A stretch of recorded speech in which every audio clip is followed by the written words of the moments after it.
নদী সাঁতরে বাংলাদেশ থেকে ভারতে ঢোকার চেষ্টা করছেন হিন্দু যুবক। জলপাইগুড়ির রাজগঞ্জে নদী সাঁতরে যখন এপারে পৌঁছচ্ছেন তাকে আটক করেছে বিএসএফ। অন্যদিকে যে ছবি আপনাদের দেখিয়েছিলাম যে বাড়ি থেকে অপহরণ করে নেওয়ার, কিডন্যাপ করে নেওয়ার, তুলে নিয়ে যাওয়ার হুমকি দেওয়া হয়েছে মৌলবাদীদের তরফে শুধুমাত্র ইসকনের ভক্ত হওয়ার কারণে। তারপর অসুস্থ মা বাবাকে ফেলে প্রাণ ভয়ে যখন কিশোরী এপারে ভারতে আসার চেষ্টা করছেন সেখানে বিএসএফ তাকে আটক করেছে। দুটো ছবি পাশাপাশি এটাই প্রমাণ করছে বাংলাদেশে হিন্দুদের ওপর অত্যাচার কোন জায়গায় গিয়েছে, কতটা সংকটের মধ্যে প্রতিটা মুহূর্তে হিন্দুরা, সংখ্যালঘুরা কাটাচ্ছেন।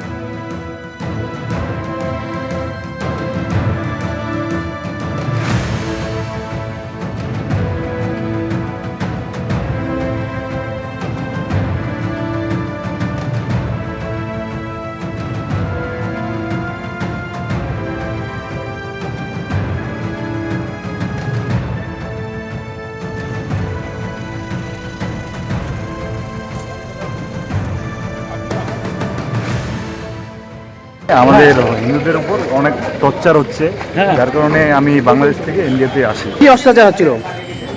আমাদের হিন্দুদের উপর খুব টর্চার হচ্ছে।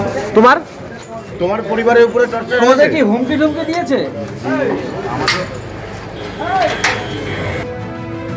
এই দু জায়গাতে জলপাইগুড়িতে সীমান্ত এলাকায় বিএসএফ আটক করেছে। প্রথমে আপনাদের দেখিয়েছিলাম যে একজন নাবালিকা যেভাবে বেলাকোবায় তার আত্মীয়ের বাড়িতে পালিয়ে আসছেন, একেবারে প্রাণ ভয়ে তিনি পালিয়ে আসছেন অসুস্থ মা বাবাকে বাংলাদেশে রেখে।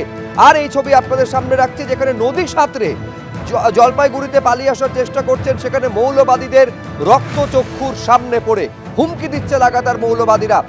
রাজা চট্টোপাধ্যায় আমাদের প্রতিনিধি আরো বিস্তারিত বলতে পারবেন এই নিয়ে। রাজা, দেখো, যেটা জানা যাচ্ছে যে বাংলাদেশে অত্যাচারিত হচ্ছে প্রচুর মানুষ, তার মধ্যে সংখ্যালঘু হিন্দু রয়েছে।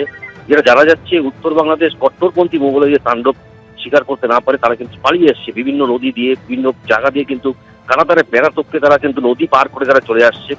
কিছু জায়গায় কোন খবর পাওয়া যাচ্ছে, যেরকম রাজগঞ্জে যেটা দেখতে পেয়েছি আমরা, বিএসএফ এর হাতে সে আটক হয় এক যুবক। এই যুবকের বাড়ি হচ্ছে বাংলাদেশের রংপুর জেলার ঠাকুরগাঁও গ্রামে, এবং বিএসএফ তাকে গ্রেফতার করার পর পুলিশের হাতে তুলে দিয়েছে। পুলিশ কিন্তু আজকে কিন্তু আদালতে পেশ করেছে এবং পুলিশ তাদেরকে রিমান্ডে নিয়ে জানার চেষ্টা করবে আসল কি ঘটনায় তারাই বাংলাদেশ থেকে ভারতে ঢুকছে। শুভজিৎ, একেবারে যে ছবি রাজা চট্টোপাধ্যায় তুলে ধরছেন এই একই ছবি কিন্তু দেখা গিয়েছে এর আগে যখন জলপাইগুড়ির বেলাকোবা সীমান্ত দিয়ে ভেতরে ঢোকার চেষ্টা করে, এই এপার বাংলায় আসার চেষ্টা করে, ভারতে প্রবেশের চেষ্টা করে, বিএসএফ আটক করে তাকে। কিন্তু যে ঘটনা এই দুটো ছবি পরপর সামনে এনে দাঁড় করিয়েছে বাংলাদেশের বাস্তব ছবিটা কতটা উদ্বেগজনক হিন্দুদের জন্য, ইসকনের ভক্ত হওয়ার জন্য। ইসকনের ভক্ত হওয়াটা যেন অপরাধ বাংলাদেশে। একেবারে নাবালিকাকে বাড়ি থেকে তুলে নিয়ে যাওয়ার হুমকি দিচ্ছে মৌলবাদীরা। আর এই হিন্দু যুবক একেবারে মৌলবাদীদের হুঙ্কারের মধ্যে পড়ে প্রাণ ভয়ে ভারতে পালিয়ে আসার চেষ্টা করছেন নদী সাঁতরে।